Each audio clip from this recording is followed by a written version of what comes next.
India में chemistry में जिनको नोबेल प्राइज के लिए नॉमिनेट किया गया था, ठीक है, मैंने उनसे भी स्टीरियो केमिस्ट्री का पोर्शन पढ़ा हुआ है।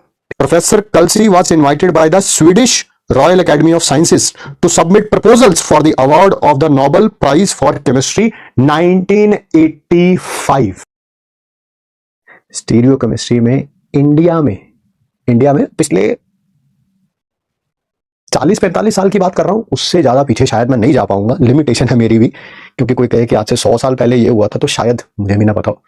पिछले 40-45 सालों में केमिस्ट्री में एक पर्सन को नोबेल प्राइज के लिए नॉमिनेट किया गया था। यस, नोबेल प्राइज का भी नॉमिनेशन होता है, जैसे ऑस्कर में नॉमिनेशन होते हैं ना, जैसे फिल्म फेयर अवार्ड्स में नॉमिनेशन होते हैं, वैसे नोबेल प्राइज में भी नॉमिनेशन होता है।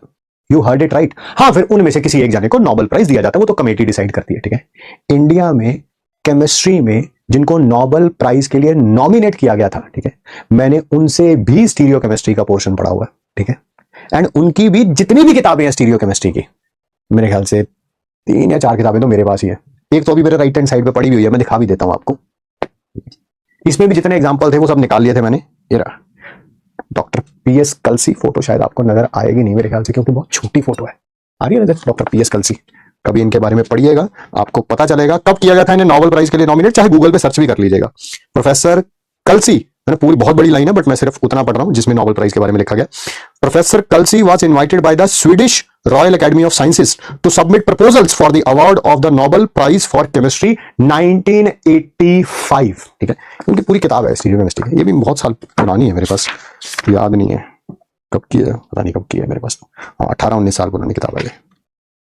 अच्छा, जिस बुक शॉप से ली थी ना one of my favourite book shops होती थी वो दिल्ली की, बंद हो गई यार वो दुकान, बड़ा दुख है ना दुकान बंद होने का दुख है। यस उस्ताद, तुम नहीं समझोगे, है ना।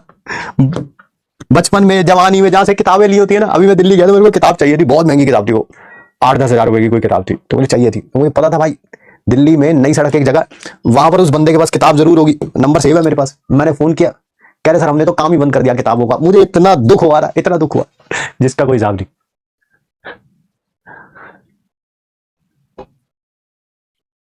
चलो आओ भैया, जल्दी जल्दी बात करते हैं, जल्दी बात करते हैं, ठीक है।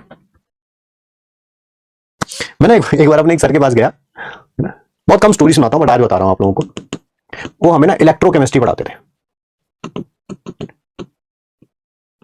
और उनका क्या बोले, रिसर्च का टॉपिक भी इलेक्ट्रोकेमिस्ट्री ही था, ठीक है। मतलब कि जिन बच्चों को पीएचडी कराते थे अपने अंडर, इलेक्ट्रोकेमिस्ट्री से रिलेटेड ही टॉपिक होता था। हालांकि बहुत हायर लेवल का, आपके लेवल का नहीं, जी एडवांस से बहुत ऊपर, क्योंकि रिसर्च होती है, रिसर्च तो यार बहुत टफ होती है, जी एडवांस उसके सामने कुछ नहीं है, रिसर्च तो बहुत ही टफ है भाई, ठीक है। डिपेंड कर रहा है रिसर्च किस लेवल पे भी कर रहे हैं। तो मैं एक बार उनके पास रूम में गया, कुछ डाउट वाउट था पूछने के लिए, ठीक है।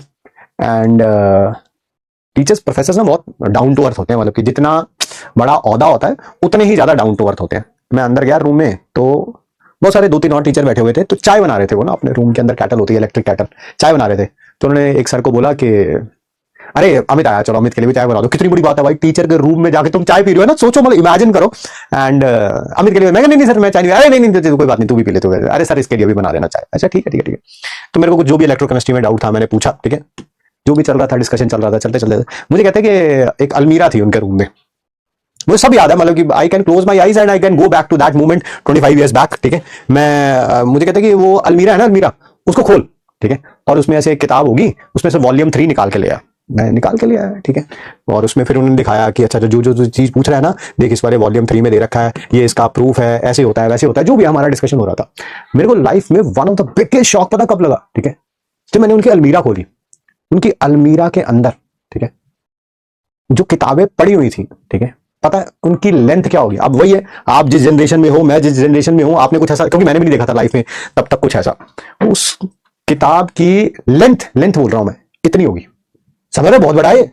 नॉर्मल किताब की लेंथ कितनी होती है, नॉर्मल किताब की लेंथ कितनी होती है, ये उस किताब की लेंथ थी इतनी लगभग, ठीक है। अच्छा, अब वो किताब मोटी कितनी थी, किताब मोटी कितनी थी, ठीक है, अभी बताता हूं। वो किताब कम से कम इतनी मोटी थी, ठीक है। पूरी अलमीरा के अंदर टोटल ऐसी कितनी किताबें पड़ी हुई थी, शायद जब उन्होंने मेरे को बताया था, यस आई रिमेंबर इट, 28, कितनी 28। तो मैंने सर से पूछा, मैंने कहा यार, और वो था क्या, अब मैं बता देता हूं, किताब नहीं थी, वो था इंसाइक्लोपीडिया इलेक्ट्रोकेमिस्ट्री के ऊपर। क्या, इलेक्ट्रोकेमिस्ट्री पे ऑल ओवर द वर्ल्ड जितनी भी रिसर्च हुई होगी, जब सर पढ़ रहे होंगे 1960s 70s में, वो सारी रिसर्च थी, ठीक है। तो अगर अभी भी मेरे को कोई मतलब कि जैसे मान लो इस टॉपिक पे रिसर्च कराना है, तो उसकी लिंकिंग होती है ना, पहले इसने रिसर्च करी, इसने करी, इसने करी, इसने करी, वो पब्लिश करी, पब्लिश करी, पब्लिश करी, पब्लिश करी, अब आप यहां से आगे रिसर्च कर सकते हो। तो हम इन किताबों की रेफरेंस लेते हैं। मैंने कहा अच्छा, कितनी बड़ी, और हर एक किताब में I don't know exactly, but शायद हर एक किताब में इतने बड़े बड़े पेज और 2000 के करीब पेज थे वो। तो मैंने सर से पूछा, मैं सर, और सर रिटायरमेंट के पास आ चुके हैं, ये भी सोच लो, कोई बंदा 20 30 35 सालों का नहीं है, वो 60 के आसपास आ चुके हैं। मैं कहा सर ये सारी किताबें पढ़ ली क्या? क्या जवाब था उनका?